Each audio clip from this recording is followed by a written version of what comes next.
வணக்கம். இந்த நாளில் சின்ன சின்ன வெளிச்சங்களில் இன்னொரு புதிய சிந்தனையை தெரிந்து கொள்வோம். ஒரு பெரிய அறிஞர் இருந்தார்.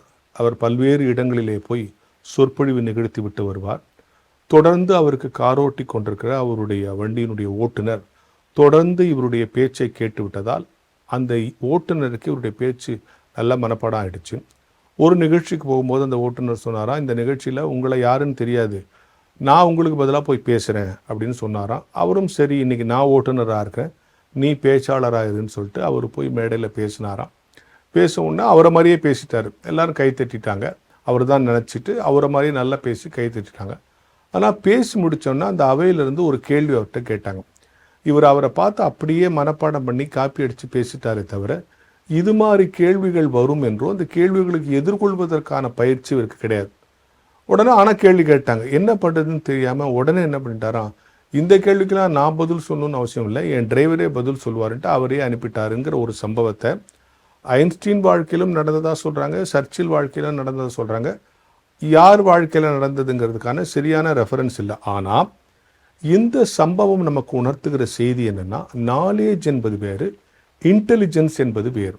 நாலேஜ் என்பது ஒன்றை உள்வாங்கிக் கொள்வது, இன்டெலிஜென்ஸ் என்பது சமயோஸ்த புத்தமாக அதை பயன்படுத்துவது. நீ பெற்றுக்கொண்ட அறிவை எப்படி தக்க சமயத்தில் தக்க விதத்தில் வெளிப்படுத்துகிறோம் என்பதை பொறுத்து தான் இன்டெலிஜென்ஸ் இருக்கு. அப்போ இன்டெலிஜென்ஸ்ங்கிறதுனா ஒரு கிரியேட்டிவிட்டியை உருவாக்கும், ப்ராப்ளம் சால்விங், அதுதான் இன்டெலிஜென்ஸ்.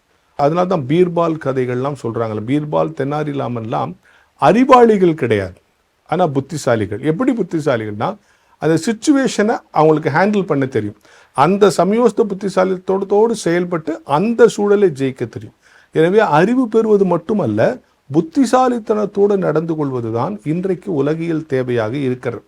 நம்ம தெனாலிராமன் கதைகளை சொல்லுவோம், இந்த ஊரில் எத்தனை காக்கா இருக்குன்னு ராஜா எண்ணிட்டு வர சொன்னால் அமைச்சர்லாம் எப்படி காக்காவை போய் எண்ண முடியும், யாருமே அந்த போட்டியில் கலந்துக்கல. கடைசியில் தெனாலிராமன் கலந்துக்கிட்டு கரெக்டாக 676 காக்காய்கள்னு சொல்லிட்டாரு. ஒன்று ராஜாவும் நம்பிட்டாருன்னா மற்றவங்களாம் எப்படி கரெக்டாக கண்டுபிடிச்சோன்னா, அதெல்லாம் இல்லை 676ன்னு சொன்னேன். ராஜா எண்ணி பார்க்கும்போது கம்மியாக இருந்தால் அவையெல்லாம் வேறு ஊருக்கு போயிருக்குன்னு சொல்லுவேன், ஜாஸ்தியாக இருந்தால் வேறு ஊருக்கு காக்கா இங்கே வந்திருக்குன்னு சொல்லிவிடுவேன், மற்றபடி 676 தான் சொல்லிவிடுவேன்றது ஒரு புத்திசாலித்தனமான பதில்.